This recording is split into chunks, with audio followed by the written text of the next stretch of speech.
안녕하세요. 축구 전문 기자 한준입니다. 안녕하세요. 캐스터 박찬입니다. 손흥민 선수가 오늘 팀의 두 번째 골을 기록하면서 팀 승리를 결정짓는 데 중요한 역할을 했습니다. 부상 후에 돌아와서 컨디션이 괜찮다는 걸 또 유감없이 보여줬고요. 또 팀의 두 번째 골은 여러 가지로 또 의미가 있는 골이었습니다. 예, 사실 우리가 계속해서 손흥민 선수가 한국 축구의 살아있는 역사다라고 이야기를 드리고 있는데, 실제로 손흥민 선수가 대표팀 A매치 최다 출전, 최다 득점 이 두 개의 기록을 이제 경신하는 것이 카운트다운에 들어왔거든요.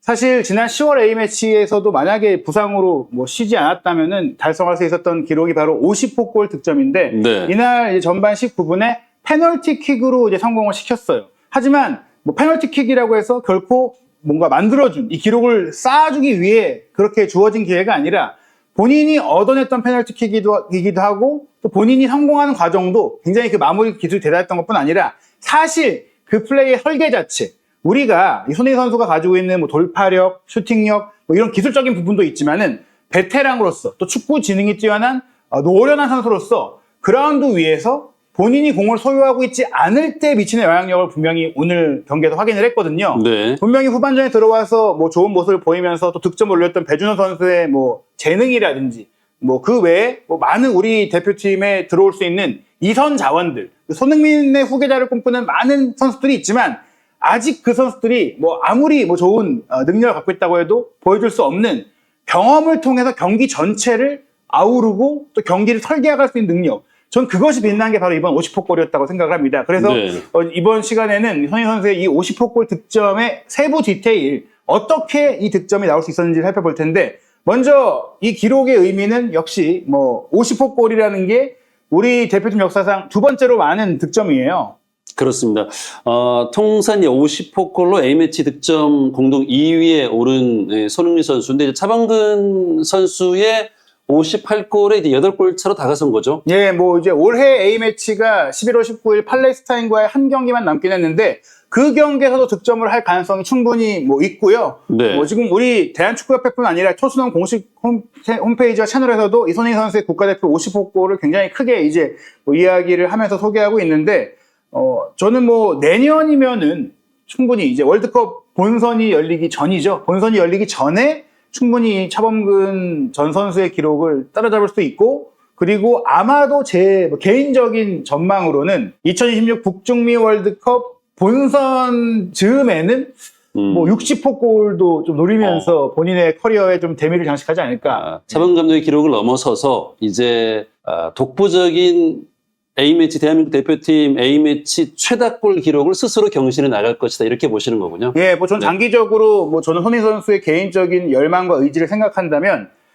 본인이 분명 2022 카타르 월드컵에서 원정 16강을 이끌기는 했지만, 그때 안화골절로 인해서 이 마스크를 쓰고 경기를 하다 보니까 이전에 참가했던 월드컵에서는 그래도 득점을 계속 했었는데, 브라질 월드컵 알제리전이라든지, 또 러시아 월드컵 때는 멕시코전, 독일전, 카잔의 기적을 만들어내기도 했지만, 그때는 조별리그 탈락이라는 좀 아쉬움이 있었고, 또 카타르 월드컵은 16강을 이끄는 포르투갈전에 결정적인 어시스트를 했지만, 본인의 개인적인 퍼포먼스는 이제 몸 상태 문제 때문에 아쉬웠잖아요. 네. 그래서 2026 이 북중미 월드컵을 본인의 커리어에 있어서 최고의 월드컵으로 만들고자 하는 의미가 좀 있을 것이고, 그 직후인 2027년 1월에 열릴 사우디에서의 아시안컵에서 다시금 이제 본인이 우승컵을 들고자 하는 의지가 충분히 있고, 그래서 그때까지 전선희 선수가 철저한 자기 관리를 이어갈 거라고 생각을 하거든요. 네. 만약 그 시점까지 대표팀 생활을 한다면 자연스럽게 최다 출전뿐 아니라 최다 득점, 그리고 최다 득점도 60골을 넘어서 70골까지도 바라볼 수 있는 그런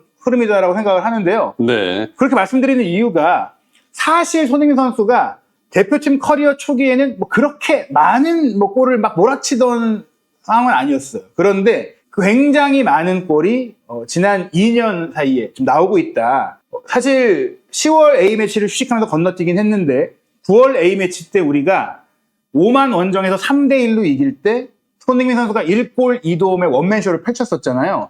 그에 이어 이번 경기가 이제 개인적으로 A매치 2경기 연속골인데, 어떻게 보면은 이번 북중미 월드컵 2차 예선 일정부터 쭉 보면은 벌써 최근에 치른 10번의 A매치에서 7득점 2도움으로 9개의 공격 포인트, 거의 경기당 하나에 가깝거든요. 그렇죠. 네. 그리고 이거를 지난 아시안컵 때도 손흥민 선수가 굉장히 결정적인 골들을 많이 넣었는데, 지난 아시안컵 뭐 포함해서 최근 17경기로 늘려보면요. 17경기 13득점 5도움으로 18개의 공격 포인트입니다. 네. 그럼 경기당 한 개가 넘는 공격 포인트를 지금 몰아치고 있는 것이고, 특히 이제 손흥민 선수가 지금 50호 골을 달성했는데 지난 2년 사이에 그 5분의 1이 넘는 13골을 넣은 거잖아요. 그렇다면은 지금의 페이스로 봤을 때는 손흥민 선수가 이전에는 워낙 많은 견제를 당하면서 본인이 움직이고 수비를 끌어주면서 동료가 골을 넣을 수 있는 그런 역할을 했다라면, 이제는 특히 이제 홍명보 감독이 뭐 크리스마 감독 때도 그러긴 했지만 손흥민 선수가 이제 골을 넣을 수 있는 그런 위치와 그런 역할을 잘 또 맡겨주고 있다 보니까 앞으로 더 많이 자주 또 골이 나올 수 있다. 그래서 지금의 흐름이 굉장히 좋다라고 보는 것이죠. 그럼 이날 그럼 득점이 어떻게 나왔는지 봐야 될 것 같은데, 네. 우리가 이미 뭐 오세훈 선수의 헤더 선제골로 1대0으로 앞서고 있던 상황이었어요. 전반 17분의 장면인데, 많은 분들이 이제 페널티킥을 얻어내는 그 마지막 그 조합 플레이, 저희도 이제 후토크에서는 그 장면에서 뭐 오세훈 선수의 버텨주는 포스트 플레이라든지 또 황인범의 기점 패스라든지 이재성 선수의 또 움직임 등에 대해서 이야기를 해드렸지만, 다시 한번 이 경기 장면을 돌아봤을 때 놀라웠던 게 바로 손흥민 선수의 손짓이었습니다. 이날 경기에 인상적이었던 그 게 손짓을 봤군요. 왼쪽에 올라와 있던 이명재 선수와 손흥민 선수가 거의 잘 짝을 이뤘고 네. 꽤 좋은 호흡을 보였어요. 사실 이명재 선수가 대표팀 커리어가 아직도 많지 않고 또 손흥민 선수와 함께 합을 맞춰보는 상황이 많지 않았는데 빠르게 좀 합을 잘 맞춰가더라고요. 특히 이명재 선수가 왼쪽 사이드 플레이를 하면서도 미들 지역에서 공격 지역으로 올라왔을 때 패스 연결이 꽤 깔끔한 편인데, 그 배경에 손흥민 선수가 있었구나. 네. 왜냐하면 이제 오세훈 선수가 지금 최전방에 있고, 지금 보시면 이제 이재성 선수가 좀 안으로 이제 들어와 있었어요. 이쪽으로. 네. 이제 처진 공격수 역할이었잖아요. 이강인 선수가 여기 있고, 이재성 선수가 이제 오른쪽으로 살짝 오른쪽에 치우쳐져 있고, 손흥민 선수가 이 위치에 있었는데, 손흥민 선수가 아무래도 쿠웨이트 선수들의 집중적인 견제를 받다 보니까, 보세요. 오세훈 선수도 기본적으로 한 명의 수비가 붙어 있긴 한데, 이재성 선수 가운데 공간이 좀 이렇게 있잖아요. 그리고 손흥민 선수가 3명한테 에워싸워 있단 말이에요. 그렇죠. 그러면 이명재 선수가 어느 쪽의 패스 코스를 택할 것이냐를 고민할 때 손흥민 선수가 손짓을 하고 있는 거예요. 여기서 뭐 본인한테 줄 수는 없고 빈 공간으로 넘겨줘라. 일로 줘라. 본인한테 주지 말고. 예, 뭐 나한테 주지 말고 일로 주지 말고 저기 선수 있다. 네. 황인범이 있다. 그렇죠. 황인범에게 줘라. 이 방향으로 손짓을 하게 됩니다. 그런데 흥미롭게도 이 공간을 딱 지시를 했을 때 박용호 선수가 튀어나와요. 이건 하나의 또 변수였던 거죠. 어떻게 보면 이 손짓에는 제가 황인범에게 줘라고 생각했는데 박용호가 받을 수도 있는 박용호가 들어와서 네. 받은 걸 봤을 때는 이 과정에서 어떻게 손흥민 선수는 뒤를 좀 보고 있었잖아요. 네. 저는 이 생각도 했어요. 저희가 본 건 이 장면이었는데 손흥민 선수는 이 뒤에 박용호도 보고 끌어당겼을 수 있다. 그러니까 이 공간을 어떻게 활용하느냐에 대해서 손흥민 선수가 주장으로서 손짓과 이 어떻게 보면은 리더십을 보이면서 만들어냈다는 것이죠. 결국에는 이 영역으로 무리하게 침투시켜서 공을 끊기게 하지 말고 이 공간을 활용해라라고 손짓하고 지시해주고 그러면서 경기를 풀어왔다는 것이죠. 네. 등을 진 채로. 사실 이 안쪽에 워낙 그 쿠웨이트 선수들 수비진들이 좀 블록을 형성하고 있었기 때문에 여기서 잘못해서 정체가 되거나 선수들이 겹치거나 이런 상황이었더라면 이게 수비 블록에 막혀가지고 정확한 패스 연결이나 이런 것들이 되게 좀 어려웠잖아요. 네. 그리고 이 장면이 왜 손흥민 선수의 유도라고 생각을 하냐면 손흥민 선수가 이렇게 3명에게 에워싸여 있다고 말씀드렸잖아요. 네네네. 그런데 공이 이리 오니까 손흥민 선수에게 붙어있던 이 한 명이 나오죠. 이렇게 나오게 됩니다. 그렇습니다. 한 명을 떨궈내면서 본인 쪽의 공간을 확보하는 거예요. 그리고 나서 이 선수가 이제 붙었잖아요. 네. 그리고 다른 선수도 이제 공이 있는 쪽으로 압박을 해서 들어오게 돼요. 이제 손흥민 선수가 자유로워졌습니다. 그리고 그렇죠. 박용호 선수는 본인 쪽으로 속도를 몰아놓고 한 칸 더 뒤에 있던 황인범 선수에게 패스를 하게 돼요. 이 장면 정말 기가 막혔어요. 예. 황인범 그리고 이재성 또 오세훈의 오세훈 그리고 이제 손흥민이 빠져나가는 과정까지 어떻게 본다면 그냥 약간 좀 유기적인 동물 하나가 몸 하나를 가지고 움직여 들어가는 그런 느낌이 들 정도였어요. 이게 왜 놀라웠냐면 여기까지는 공격 템포가 살아나지 않았는데 네. 황인범 선수가 변속기였던 거예요. 그렇죠. 박용호 선수가 둘을 끌어내고 뒤로 줬을 때 황인범 선수가 잡고 생각한 게 아니라 바로 공을 이재성 선수에게 밀어주면서 플레이가 전개되는 거예요. 네. 빠른 속도로. 여기서 수비가 둘이 끌어당겨져 왔기 때문에 빨리 속도를 내야지 이 뒷공간을 무너뜨릴 수 있단 말이에요. 비어있는 상대의 위험 지역을. 그래서 끌어들이고 이렇게 박용호, 황인범 선수 쪽으로 공을 뒤로 빼서 끌어들이고 이제 전진 패스를 이재성 선수에게 줬는데 이때 손흥민 선수는 어떻게 있었냐? 여기에 그냥 기다리고 있었던 게 아니에요. 나왔죠. 슬금슬금 뒤로 나오는 겁니다. 그래요. 이 장면이 정말 인상적이었어요. 왜 나오느냐? 나와야 이 뒷공간이 생기니까. 네. 본인이 딥에 있다가 뒤로 나오면서 이 뒷공간을 만들어 놓은 거예요. 스스로 만들어 놓은 거죠. 내가 들어갈 공간을 만들어 놓은 거죠. 네. 그리고 이제 이재성 선수가 말씀드린 대로 전진 패스를 오세훈 선수에게 딱 줍니다. 아니 그리고 이재성 선수도 여기서 손흥민을 준 게 아니라 이렇게 마치 농구 경기에서 센터가 이제 수비를 등지고 있을 때 그 센터에게 볼을 주는 것처럼 그렇게 연결을 했어요. 예. 중요한 것은 여기서 오세훈 선수가 힘으로 버텨냄과 그렇죠. 동시에 이 뒤로 돌아 들어가는 손흥민 선수에게 본인이 내주려고 하는 게 아니라 다시. 더 정확하게 패스를 줄 수 있는 이재성 선수에게 리턴 패스를 주는 거예요. 네. 아 이거 농구 경기 보는 것 예. 같았어요 저는. 리턴 패스를 주고 손흥민 선수는 이제 오세훈 선수에게 버텨있는 한 명의 수비수가 지워지고 손흥민 선수가 이렇게 돌아왔다고 그랬잖아요. 본인이 네. 마크하고 있던 이 알사네아 선수의 를 떨궈내고 뒤로 들어가면 이렇게 돌아 들어가잖아요. 그러니까 저 수비 사이로 지금 파고 들어가는 타이밍도 기가 막혔죠. 예. 이렇게 돌아 들어가면서 사실은 시야 뒤로 사라졌다가 들어온 거거든요. 그러니까 네. 내 눈앞에 있던 손흥민이 없어졌다가 다시 나타나는 상황이 된 거예요. 그리고 말씀드린 대로 바로 패스를 줬다라면 어떻게 되느냐. 이 거리가 뒤에 커버하시는 수비가 더 빠르게 커버할 수가 있잖아요. 그렇죠. 그래서 뒤로 한번 준 거죠. 뒤로 줬을 때 손흥민 선수의 침투에 맞춰서 이제 스루 패스가 들어가는 겁니다. 어디로 들어가냐. 손흥민 선수가 들어올 때까지 기다릴 수 있게 되는 거죠. 네. 바로 주면은 잡게 되는데 뒤로 주고 튕겨도 들어가니까 이제 손흥민 선수가 수비 두 명 사이로 공을 몰고 들어가게 되는데 이 과정에서 말씀드린 손흥민 선수의 손짓, 그를 통한 3선의 활용, 2선에서의 연계, 그 다음에 수비 두 명이 딱 이제 붙었어요. 골키퍼를 마주했죠. 슈팅을 때릴 수 있는 상황, 손흥민 선수가 마무리할 수 있는 상황이에요.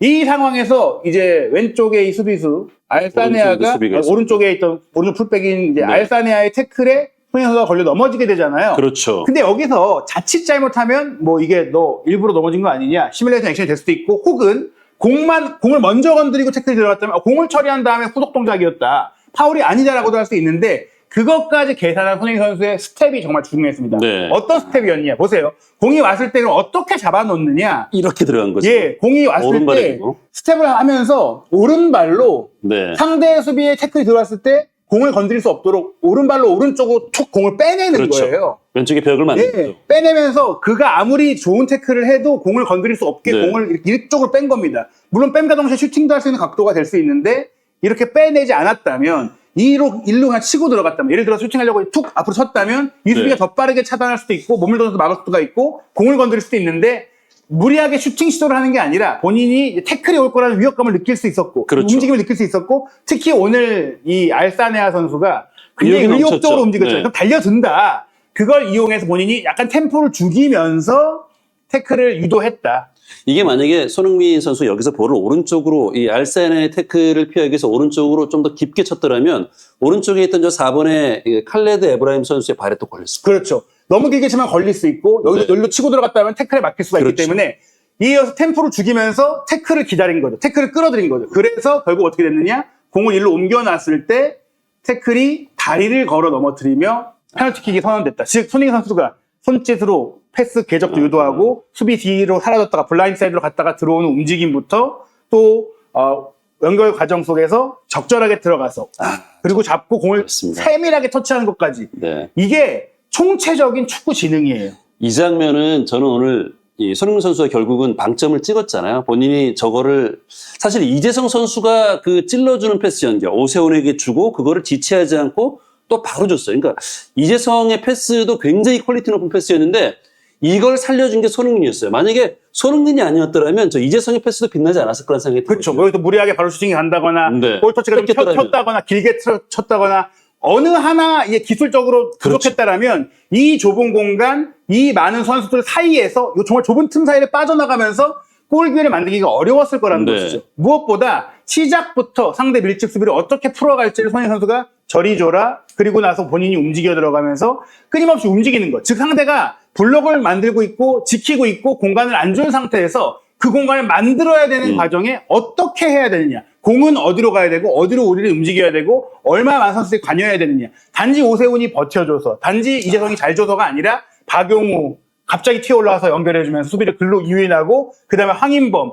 이 박용우가 안 올라왔다면 황인범 선수가 바로 에어싸이면서 공을 또 사이드로 돌릴 수밖에 없었을 거예요. 네. 박용우가 함께 올라와 줬기 때문에 황인범이 패스를 전진시킬 수 있었고 그 패스를 받은 이재성은 오세훈과 주고받으면서 또 오세훈도 거기서 바로 손흥민 선수에게 줬다면은 바로 이제 손흥민 선수가 몸을 부딪히면서 들어갈 수 있었는데 한 번 빼고 주니까 상대가 타이밍이 한 차례 늦춰질 수밖에 없었고 그렇습니다. 그 좁은 공간에서 또 손흥민 선수는 이런 세밀한 볼터치를 만들었는데 네. 또 하나 이 페널티킥도 와 너무 침착했던 게 물론 손흥민 선수가 공에 집중하고 있었지만 그 공을 침착하고 슈팅을 때리면서도 골키퍼의 움직임을 약간 기다린 것 같았어요. 골키퍼가 어느 방향을 택하는지 보자 바로 반대편으로 구석을 찔러 넣었잖아요. 그렇죠. 구석으로. 골키퍼가 껑충껑충 뛰면서 방향을 잡으려고 하는데 그렇죠. 오히려 반대로. 그렇습니다. 하고 여기서 사실 이 손에서 도움받기가 짧기 때문에 여기서 이렇게도 찰 수 있고 양쪽으로 다 찰 수 있는 이미 궤적을 가지고 가고 있어서 언제든지 방향을 바꿀 수 있는 페널티킥의 패턴을 가져간 것이고 또 뭐 사실 여기 알았다고 하더라도 못 막았어요. 구석으로 완전히 똘리게 차거든요. 네, 각도가 워낙 좋았기 때문에 사실 손흥민 선수가 킥을 할 때 평상시보다 좀 더 비장한 느낌이 들어서 이거 좀 긴장하고 있네 이런 생각 좀 했었거든요. 근데 뭐 슈팅할 때는 굉장히 침착했죠. 이렇게 50%골 만들었기 때문에 이게 그냥 단순히 네. 상대 태클에 걸려 넘어져서 그래요. 페널티킥으로 50%골 넣네. PK 쉬운 거 아니야 라고 하지만 과정부터 마무리까지 이거는 정말 손흥민 선수의 뛰어난 퀄리티, 왜 손흥민 선수가 월드 클래스 선수이고 왜 단지 그냥 빠르고 슈팅 좋은 윙어가 아니라 축구 경기를 이해하고 축구 경기를 설계할 수 있는 아주 탁월한 수준의 선수인지를 보여준 것이고요. 또 하나 좋았던 것이 이날 경기에서 손흥민 선수가 사실 왼쪽 사이드에서 칠 때는 좀 고립된다거나 또 가운데서 슈팅 코스를 못 잡는 그런 아쉬움들을 특히 토트넘에서 많이 겪는데 오늘 왼쪽에 손흥민, 중앙에 이재성이었지만 이재성 선수와 손흥민 선수가 자리를 좀 바꿔가면서 그랬죠. 손흥민 선수가 중앙으로도 가고 또 오른쪽까지도 늘어날 수 있도록 동선 배분과 스위칭 플레이가 잘 나왔어요. 특히 이런 스위칭이 손흥민 선수의 장점을 가장 잘 살릴 수 있는 전술이라고 볼 수 있는데 네. 이 장면도 보시면은 원래 먼저 이제 공격이 전개될 때 이재성 선수가 사이드로 오고 손흥민 선수가 중앙에 가 있었고 오세훈 선수가 이렇게 있잖아요. 즉 이 둘의 위치가 바뀐 상태에서 이 슈팅이 나온 건데 27분이거든요. 여기서 또 하나 중요한 게 이재성 선수가 사이드에 나와 있었어요. 이 위치를 이재성 선수가 차지하고 손흥민 선수가 가운데 이렇게 와 있는 거죠. 이때 또 하나 흥미로운 게 이재성이 사이드로 왔을 때는 이 앞까지 이명재가 올라가서 약간 인버티드 풀백처럼. 아니 이게 저는 이거 보면서 포스테코글루 감독이 요거는 조금 보고 참고해도 괜찮지 않나 이런 생각을 좀 했어요. 예, 그러니까 손흥민 선수를 사이드에 놓고 인버티드 풀백을 쓰는 게 아니라 손흥민 선수가 중앙에 가 있을 때 인버티드 풀백이 들어오면 우도기가 힘으로 버텨주고 수비를 이렇게 몰아놓고 네. 손흥민 선수가 슈팅을 할 수 있게 되거든요. 토트넘의 문제는 뭐냐면 손흥민 선수를 이런 이재성 같은 보조자로 쓴다는 거. 왜냐? 뭐 손흥민 선수 이런 역할을 할 수도 있죠, 때로는. 하지만 손흥민 선수는 어떤 선수입니까? 팀 내에서 슈팅력과 결정력이 가장 좋은 선수잖아요. 그러니까 네. 아니 손흥민을 살려고 우도기를 미끼로 써야 되는데 우도기를 살려고 가끔은 손흥민을 네. 미끼로 쓰는 느낌이 우도기를 하려고 때가 많아요. 매기슨이라고 다른 선수들이 슈팅을 때리잖아요. 물론 그 선수들도 슈팅력이 있죠. 하지만 월드 클래스 피니셔가 누구냐? 손흥민이라는 거예요. 그래서 이 상황은 이명재가 인버티드로 들어오고 이재성이 사이드로 빠져 움직이면서 손흥민 선수가 중앙 지역에 와서 또 이 공을 바로 오른쪽으로 잡아 놓으면서 슈팅을 때린 거죠. 물론 아쉽게 골대를 넘기긴 했지만 손흥민 선수가 원하는 전형적인 감차 중거리 이게 네. 또 멋지게 나왔잖아요. 이것도 충분히 또 조금만 더 감이 좋았다면 골이 될 수 있었죠. 이거를 지금 토트넘 선수들로 좀 이렇게 해서 한번 좀 그러니까요. 설명을 하면 결국에는 여기 우도기가 왔을 때 손흥민 선수가 여기 있어야 되는데 여기에 있게 된다. 그렇죠. 그래서 그렇죠. 요 공간에 뭐 여기서는 각도도 없잖아요. 예. 슈팅을 때리기도. 그래서 이런 상황들이 아니라 손흥민 선수가 슈팅할 수 있는 상황을 이날 한국 대표팀의 홍명보 감독은 잘 만들어냈다. 그러면서 오늘 손흥민 선수의 히트맵을 보시면 아시겠지만 왼쪽을 기반으로 뛰었지만 이렇게 안쪽으로 파고드는 움직임. 그러니까 왼쪽 사이드에서 본인이 폭을 만들거나 크로스를 하는 게 아니라 본인이 뭐 크로스도 잘하지만 안으로 들어오면서 플레이할 수 있었고 이렇게 손흥민 존 여기 박스 바깥 중앙 여기서 플레이를 하면서 또 수비 가담도 많이 안 할 수 있게. 그러니까 요것도 좀 인상적이었어요. 이게 손흥민 선수의 활동량이 사실은 너무 많아도 이게 힘을 써야 할 때 좀 아쉬울 수 있잖아요. 그러니까 오늘 이명재 선수가 후방에서 전반까지 상당히 많이 뛰면서 체력적으로 좀 소진을 하면서 손흥민이 체력 부담을 좀 세이브할 수 있도록 좀 해줬고 또 이렇게 올라왔을 때 또 가운데로 가고 이재성이 빠져주고 이러면서 이제 손흥민 선수에게 특유의 그 슈팅 기회를 좀 만들어내는 모습은 오늘 좀 굉장히 인상적이었던 것 같습니다. 게다가 또 왼쪽 사이드에서 손흥민 선수가 수비를 끌고 이재성 선수가 뒤로 빠져들어가서 컷백하거나 크로스하는 형태도 꽤 많이 나왔잖아요. 네. 그러면서 왼쪽 사이드에서 이명재 그리고 이재성, 손흥민 선수의 이런 활발한 스위치 플레이가 굉장히 괜찮았고 그런 것들이 전반전을 주도할 수 있는 이유였고 또 후반전에는 물론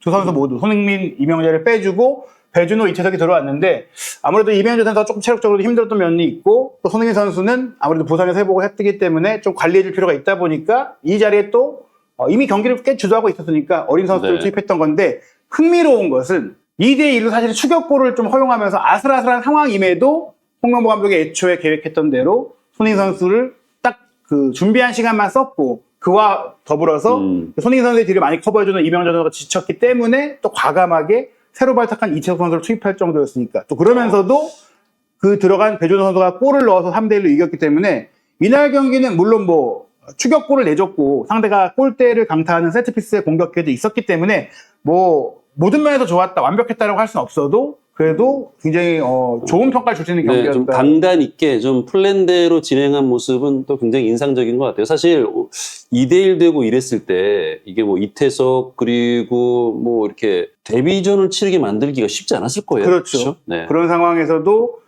또 그런 기회를 주면서 승리를 했고 손흥민 선수도 이날 경기는 또 10월에 대표팀을 거르고 온 상태에서 본인의 대기록도 있었고 무엇보다 우리가 중동 원정에서 계속 어려운 일들이 많았었는데 네. 9월 오만 원정 승리 그리고 지난 10월 요르단 원정 승리 이번 11월 쿠웨이트 원정까지 승리를 거두면서 사실 지금 정도면 어떻게 보면 거의 이제 월드컵 예선 돌파가 뭐 확실시 돼 보이는 그런 흐름이거든요. 그렇죠. 손흥민 선수도 이제 인터뷰를 이제 끝나고 남겼습니다. 네, 승리했다는 것에 있어 항상 기쁘다. 선수들이 하루하루 고생해서 승리를 얻어냈다. 그러니까 쉬운 승리가 없다는 얘기인데요. 네. 많은 분들이 쉬운 경기라고 생각했겠지만 세상에 공짜는 없다. 그런 경기에서 노력한 뒷모습이 경기장에서 나와서 기쁘다. 득점 기회를 많이 받아서 기쁘다. 모든 동료와 코칭 스태프에게 감사하다는 말을 하고 싶다. 오랜만에 복귀했는데 선수들이 하나같이 도와줘서 기쁘다라고 했습니다. 50번째 골과 또 많은 이름을 거론할 수 있어서 영광이다. 가장 중요한 건 오늘 승리다. 사실 이게 50번째 골이 나오면서 오늘 뭐 주인공이 이제 손흥민 선수처럼 좀 느껴지기도 했었잖아요. 네. 소속팀과 대표팀에서 많은 분들이 몸 상태에 관심 가져주고 보여주시는 것에 감사드린다. 몸 상태는 너무 좋고 원래 컨디션으로 돌아왔다. 많은 분들이 도와줘서 잘 유지하고 있다. 다음 경기부터는 100% 정상적인 컨디션을 보여주겠다. 이렇게 얘기했습니다. 주목할 부분이 두 가지인 것 같아요. 일단은 50번째 골을 넣으면서 내가 또 50번째 골을 넣었지만 나로 인해 나보다 더 많은 골을 넣은 선배라든지 내가 동률리그 황성 선배라든지 그 다른 얘기군요. 이름까지도 네. 언급될 수 있게 해서 한국 축구의 역사를 다시 네. 한번 거론되게 하는 것이 좀 뿌듯하다. 그런 그 역사적인 의미를 얘기하면서 또 내가 이렇게 잘 관리할 수 있게 도와줬던 대표팀 뭐 스태프와 감독 뭐 모두에게 고맙고 그러면서 이제 내 원래 포지션 돌아왔다. 다만 오늘 경기는 100%가 아니었다고 볼 수 있어요. 그래서 다음 경기부터 100% 보여주겠다. 이게 더 기대되는 거예요. 그러면 다음 팔레스타인전은 더 많이 뛰면서 뭐 꼭 많이 뛴다는 게 아니라 더 좀 강렬한 이날 경기도 저희가 뭐 사실은 전방 압박이나 스프린트나 어느 정도 관리되는 모습이 있었어도 이전의 경기들 즉 우리가 토트넘에서 좀 아슬아슬해 보이던 경기나 복귀전보다 더 몸이 좋아 보였거든요. 그러니까 좀 기대가 되는 것 같습니다. 네, 대표팀에서 좀 컨디션을 끌어올리고 소속팀으로 돌아가서 더 활약하는 모습을 또 기대할 수도 있겠군요. 네. 네, 손흥민은 우리 팀에서 중요한 선수다. 지금은 부상에 시달리고 회복하는 상황을 반복하는 단계다. 네. 지난 주말 소속팀에서 90분을 뛰었지만 오늘 경기를 앞두고는 가장 좋았을 때만큼은 아니어서 교체를 했다. 이게 오늘 경기를 앞두고는이라는 얘기는 훈련에서 네, 그러니까 이제 그 얘기군요. 손흥민 선수가 네. 문제가 없다고 했지만 이제 훈련을 보고 어느 정도 출전시킬지를 결정하겠다고 했던 홍명보 감독이잖아요. 네, 홍명보 감독 경기 끝나고 했던 이제 기자회견에서 손흥민 선수 관련 멘트인데 이거 좀 그래서 이제 홍명보 감독은 입스위치 타운과의 토트넘 경기가 90분 뛰긴 했지만 내가 보기에는 그 풀타임을 뛸 정도 몸은 아닌 것 같다. 그래서 오히려 포스테코글로 감독보다 그렇죠. 손흥민을 더 걱정하는 건가요? 그렇죠. 그래서 이제 미래를 위해서 앞으로도 네. 계속 보호할 생각. 우리 난 좀 더 섬세하게 하겠다. 나는 뭐 계속 풀타임을 뛰게 하거나 무리하게 손흥민 선수를 활용하진 않고 플랜대로 조금씩 뛰게 하겠다 이 얘기인 거죠? 그렇죠. 그래서 오늘 경기를 통해서 우리 대표팀의 플랜 A가 좀 갖춰져 가고 있는 상황인데요. 네. 중요한 건 확실한 9번 이제 오세훈 선수가 자리를 잡았다. 이제는 네. 오세훈 선수가 9번 공격수로 제가 봤을 때는 뭐 큰 변수가 없는 한은 선발 출전할 것 같고 요 선수가 수비들을 몰아주니까 이성 공격수들에게 훨씬 수월한 상황이 나오거든요. 다만 이제 이강인 선수가 안쪽으로 들어왔을 때 영향력 문제가 조금 이제 오늘 좀 아쉬웠기 때문에 이 부분에 이제 있어서는 오른쪽 풀백이 서령호 선수가 또 개인적인 퍼포먼스가 나빴던 건 아니지만 요 합이 그렇죠. 이명재, 이재성, 손흥민 선수의 합에 비해 조금 아쉬웠던 부분들. 물론 이제 황희찬 선수의 영향력이 커지는 과정 속에 요 동선 배분의 문제도 있긴 하겠지만 이강인 선수의 영향력이다, 이강인 선수의 활용도가 좀 이제 이날 경기에 미진했던 것은 구체적으로 어떤 문제인지 살펴봐야 될 것 같고, 대신 이제 황인범, 박용호 선수는 굉장히 그 서로 뒤를 커버해주거나 움직이는 게 굉장히 좋았다. 그리고 조유민이 앞으로 나가서 하고 인상적이었죠. 김민재가 뒤를 커버해주는 플레이 대체적으로 좋았던 것 같습니다. 그렇습니다. 김민재, 조유민 조합은 앞으로 뭐 계속 좀 예. 이어질 것 같죠? 예. 네. 자, 이제 월드컵 3차 예선 11월 19일 화요일 오후 밤 10시 30분이죠? 예, 팔레스타인 또 원정이 팔레스타인과 대한민국의 경기를 요르단에서 치러지는 거예요. 예, 팔레스타인이 지금 뭐 그 이스라엘과의 전쟁 문제로 인해 중이라서. 홈 경기를 할 수가 없는 상황이다 보니까 이제 요르단에서 중립 지역에서 경기를 치르기로 했는데요. 경기는 이제 밤 11시에 킥오프하지만 경기 선발 명단이 이제 나오는 밤 10시부터 저희는 또 입중계를 통해서 여러분들에게 명단 분석과 경기 이제 최신 내용부터 소개해드리도록 하겠습니다.